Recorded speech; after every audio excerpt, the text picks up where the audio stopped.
So now I'm going to introduce the main concept of estimation to you. We will use estimating population mean as our main example, and I will start with one of the two scenarios. I'm going to assume that the population variance is known. I somehow know the population variance, but I don't know population mean, and I want to do an estimation on population mean. Obviously, the second assumption with unknown population variance may be more valid in many cases. Okay, but this is a good starting point to illustrate the main idea. So let me start. Obviously, when we get a simple mean x bar, it is not very good to directly say that population mean is the simple mean. Just like in the example, when I see for 7 stores the simple mean is 960, if I tell some other guys that, hey, with that special promotion, the average number of consumers entering my 3,000 stores is exactly 960, then it's with very, very high probability my estimation is wrong, right? It's very rare or almost impossible for my sample mean to be exactly my population mean. So that means a point estimation is somewhat not very satisfactory, because the probability for my point, which is just the simple mean, for my point to hit the population mean is so small. Okay, so instead of proposing just a point, I'm going to use the intuition that mu should somewhat be close to x bar, or my population mean should somewhat be close to my sample mean, to do some other kinds of estimation. The most important thing that we want to know is that how far or how close the population mean is to the sample mean. Okay, or we care about their distance, right? We know population mean is there, we just don't know where it is. Okay, and we also know our sample mean.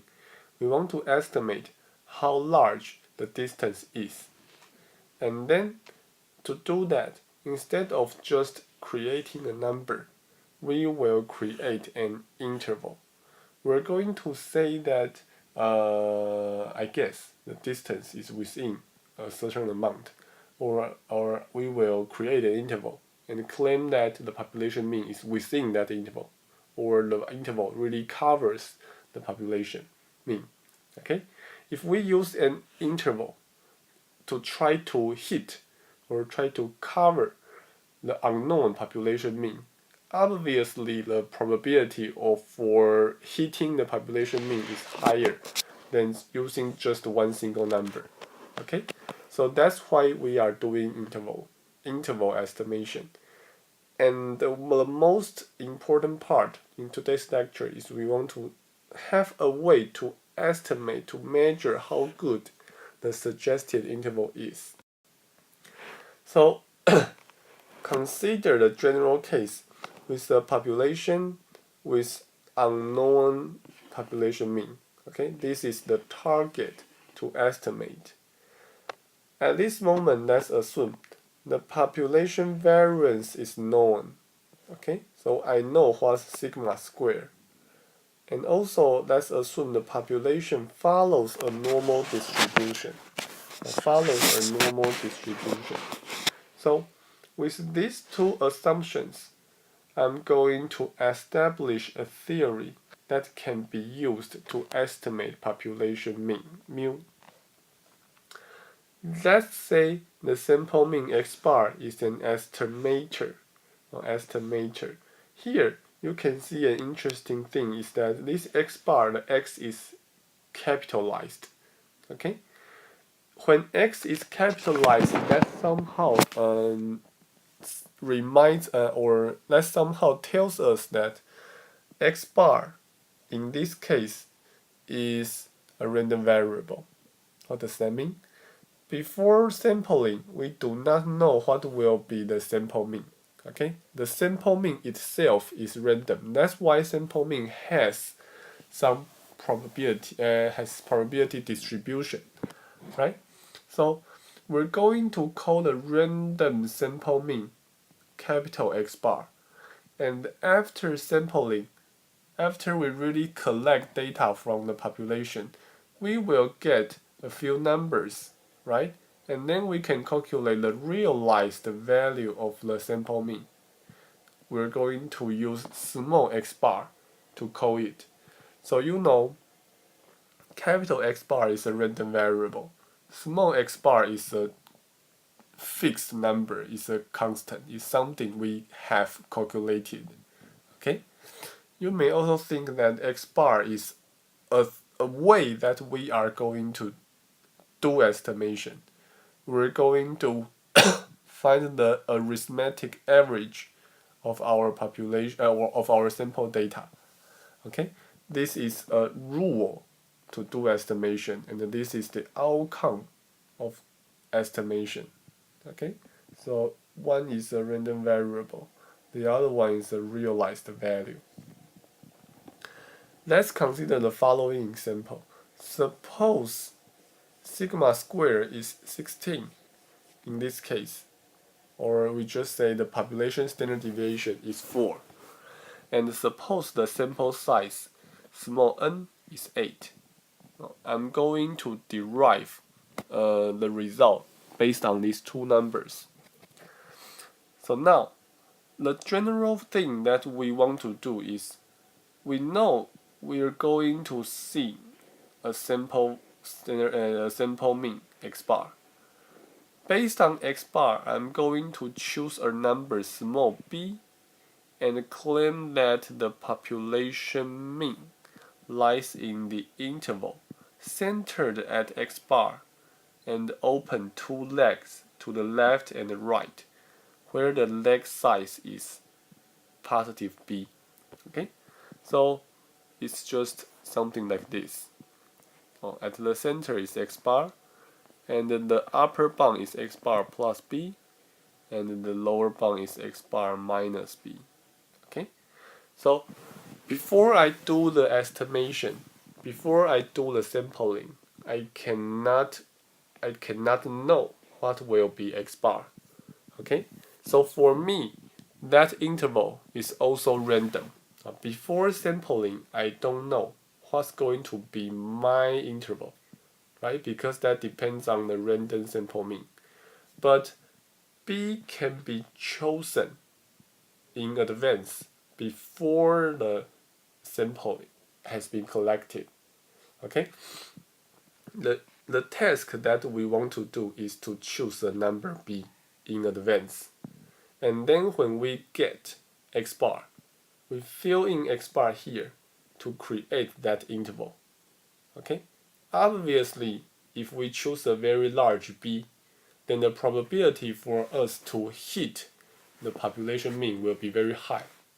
But if b is very large, that just means the interval is somewhat useless, right?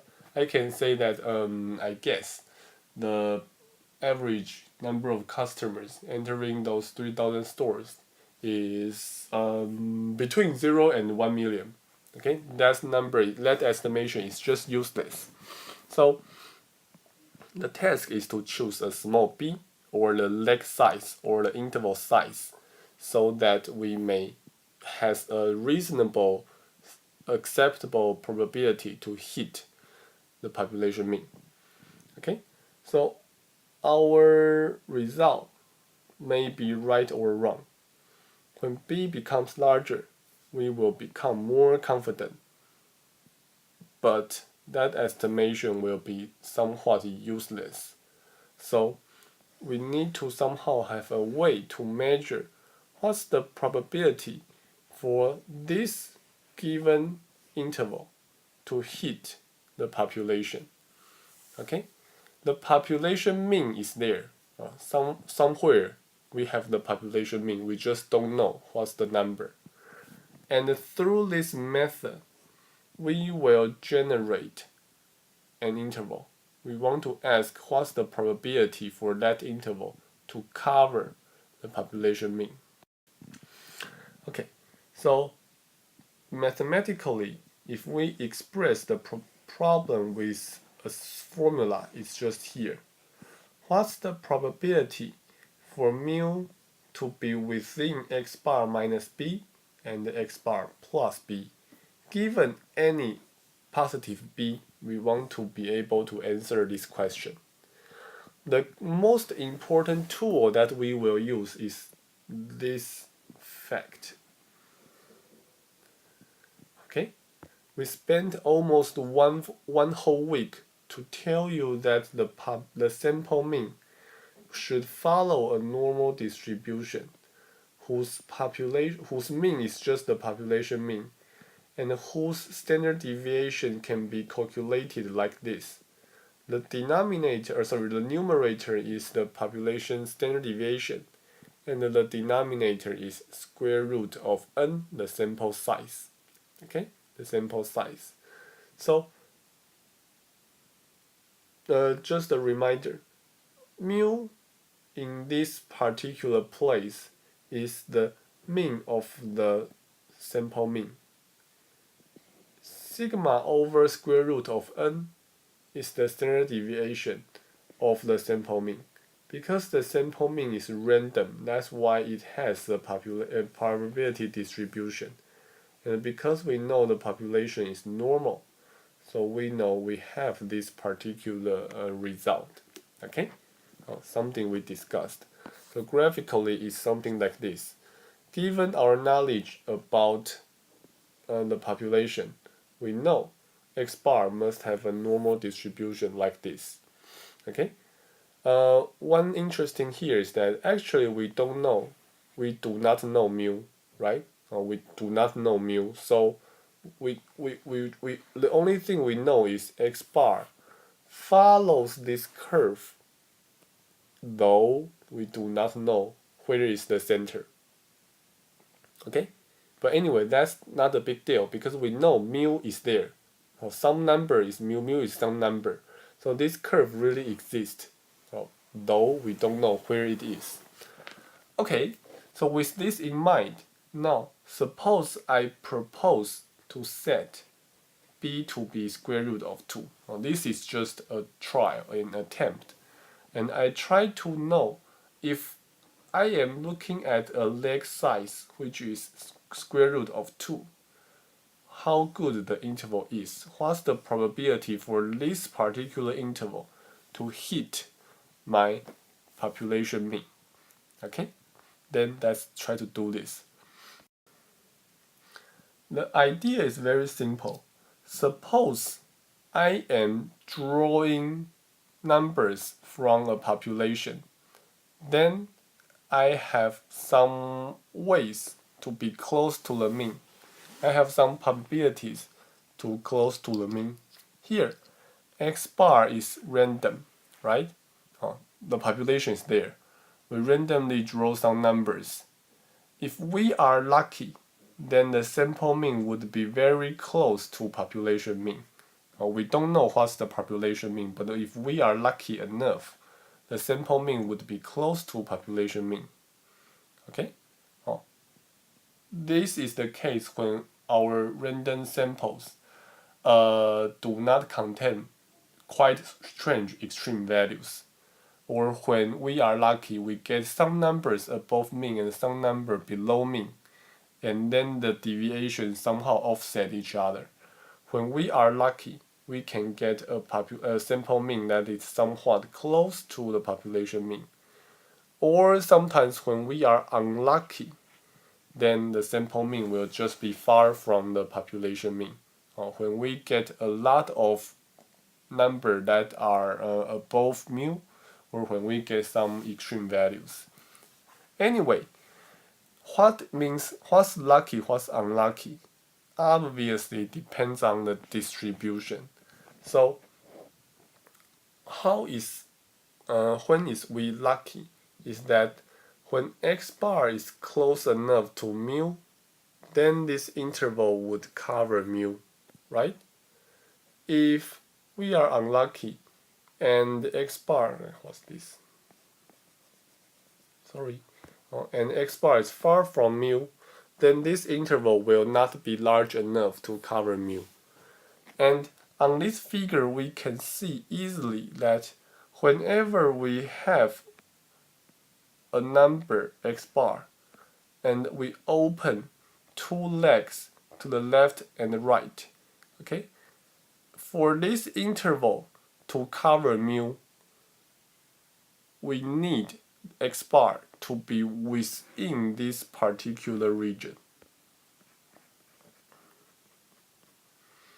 Okay, the interval is going to cover mu if and only if x bar is within mu minus x square root of 2 and mu plus square root of 2.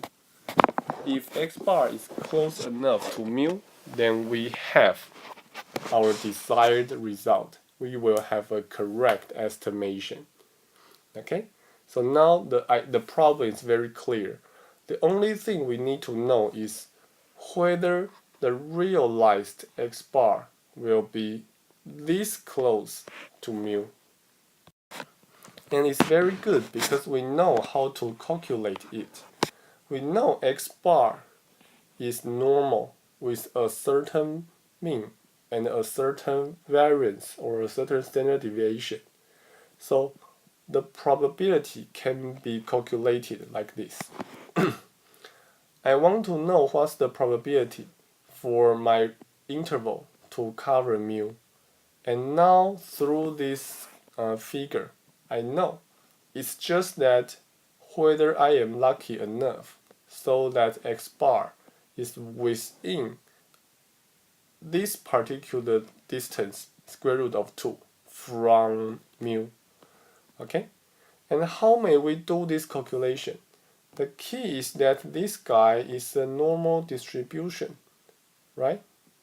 And the mean is mu, and the standard deviation, what's that? Is square root of 2. So if we treat ND as simply one random variable, okay, x bar is just one random variable. For a normal random variable, what's the probability for a randomly drawn number to be within one standard deviation or one sigma from the mean? That's something we know is just around 68%. Okay, now think about this again. From a normal population, what's the probability for a randomly drawn number to be within square root of 2 from the mean? That's exactly 68%. Okay, it's just here. The probability for x bar to be within 1 sigma is 68%. Okay? Or if we want to calculate this, the only thing we need is p norm, right? It's just p norm. So for p norm, we may enter a few arguments to do this. We say, oh, okay, there is a population and there's a mean, there is a standard deviation, and we are asking what's the probability from here to here. Okay, here mu minus square root of 2 is just this number, and then once we do this calculation, we will get 0.1587 is the probability, is the area here, or is the probability for x bar to be lower than mu minus square root of 2. Okay, then 1 minus 2 times 0.158. Okay, this is exactly your probability for x bar to be within 1 sigma. Okay, so that's how we do this. Given square root of 2 as our leg size, I know the probability for covering the population mean is around 68%. Okay, that's very good. Given an interval, I know what's the probability for it to work. So given any realization x bar minus square root of 2 and x bar plus square root of 2 may or may not covers mu. Okay, it's either covering or it's not covering. We know it's one of them. And regarding the random x bar, if we follow this rule, then we know we will cover mu with probability around 68%. Before sampling, we have set the rule. I'm going to collect sample mean and do an estimation like this.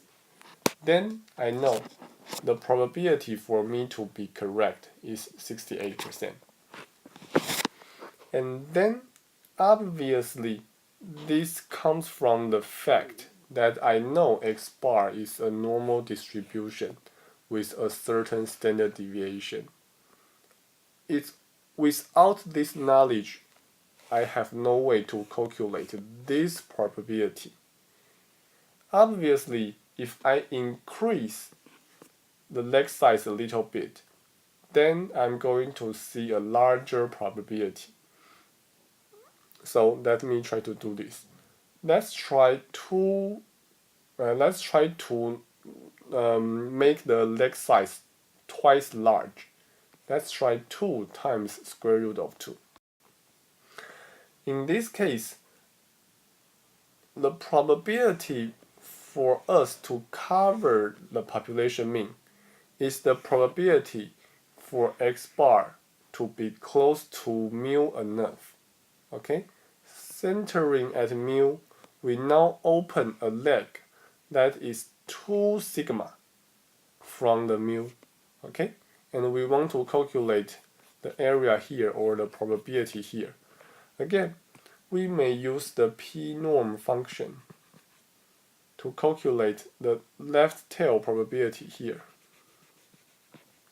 Okay? And then we will be able to find that this particular probability is 95%, around 95%. Here, the important thing is that we know we have an interval length.